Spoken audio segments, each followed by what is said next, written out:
What is a haunted doll, you may be asking? Well, it is a handmade doll that is allegedly cursed or possessed in some sort of way by an evil spirit. The earliest reporting of a haunted doll goes back to the ancient Egypt days when the enemies of Ramses III attempted to use wax figures of his likeness to try and bring about his demise. The dolls used in these bizarre rituals were said to be living and would curse anyone who bore their resemblance. Dolls are still associated with curses even to this very day, and it is almost certain that will never change anytime soon. Now apparently there is a handful of spirits and other demons that inhabit dolls all over the globe. Let's go take a look at a couple of the more well-known dolls.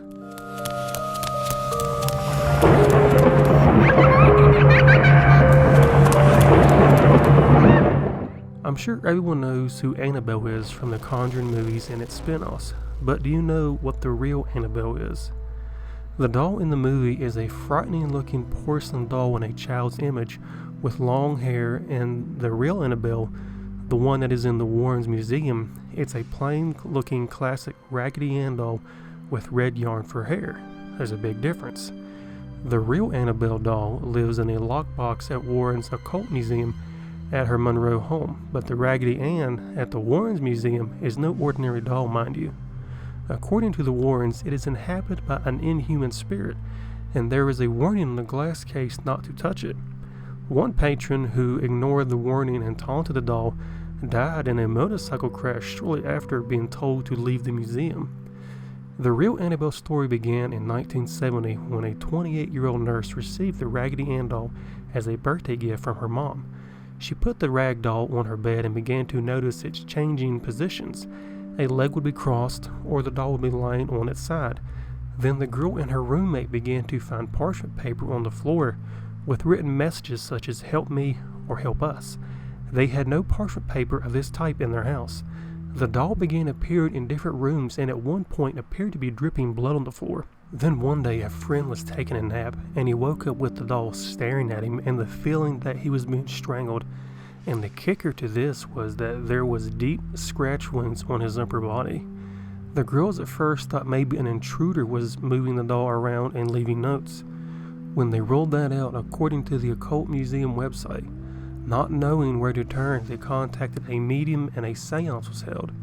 The girls were introduced to the spirit of Annabelle Higgins, said to be a young girl that resided on the property before the apartments were built and died at the age of 7. The roommates gave Annabelle permission to inhabit the doll, but things got worse from that point.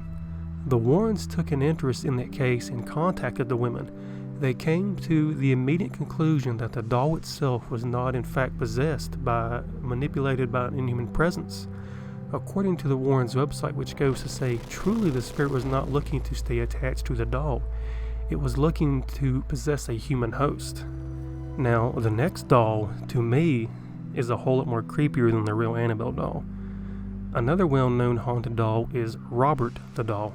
Robert Eugene Otto was just a young boy in the early 1900s when his family's maid gave him a strange straw-filled doll to play with. Gene loved his life-size doll and he brought it along everywhere, even naming it Robert after himself. It wasn't long, however, before people began to notice signs of Robert the doll's evil and mischievous nature.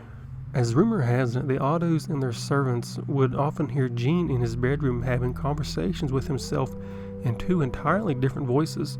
Furthermore, the Ottos would wake up in the middle of the night of Gene screaming, only to find the frightened boy in bed, surrounded by overturned furniture.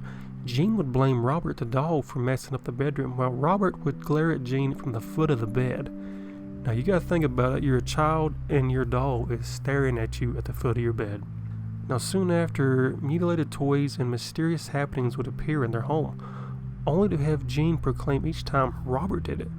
Though the Ottos didn't quite believe Gene, it was reported that they could hear the eerie sound of Robert giggling around the house, and passerby even claimed to have seen a small doll moving from a window to window. Now Robert was eventually moved to the attic, where he remained for a number of years. Now Gene inherited his family's Key West mansion after his parents passed, at which time Robert the doll returned to his old bedroom, which was Gene's turret room on the second floor. Gene eventually married, and many tales of his wife's disdain for Robert arose. Conflicting rumors resurfaced, some alleging that Gene's wife died from insanity after locking Robert in the attic, while others reported that Gene died with Robert by his side. Now, Robert the doll now lives at the East Martello Museum in Key West, Florida, where some believe his hair color and soul are both slowly fading away. Now, they do warn visitors who happen to visit Robert, as Robert's current favorite mischief activity involves casting curses on those who take his photo without first asking permission. To date, the walls near his glass case are covered in numerous letters from previous visitors begging for Robert's forgiveness and asking him to remove any hex that he cast upon him. Now, and there is just so many cases of haunted dolls caught on camera moving around, causing bizarre mischief, and numerous other paranormal activity. When I was a kid, I saw the movie Dolls, which came out in the 80s. What made it so bad for me is that my great-grandmother collected these weird, creepy dolls from like the 80s, 70s, and 60s, and so on. And I always thought they was going to attack me in my sleep. But do I believe in haunted dolls and all of that stuff? I'd say I'm kind of on the fence about it, really. I mean, there is evidence now, but it could just be fake videos or just people making up stories who want to get, fame somehow. But if you enjoyed the video, subscribe, drop it a like, comment your opinion on haunted dolls. Do you believe them? Do you think they are real? Have you ever had an experience with a doll? Let me know. But I'll see you later.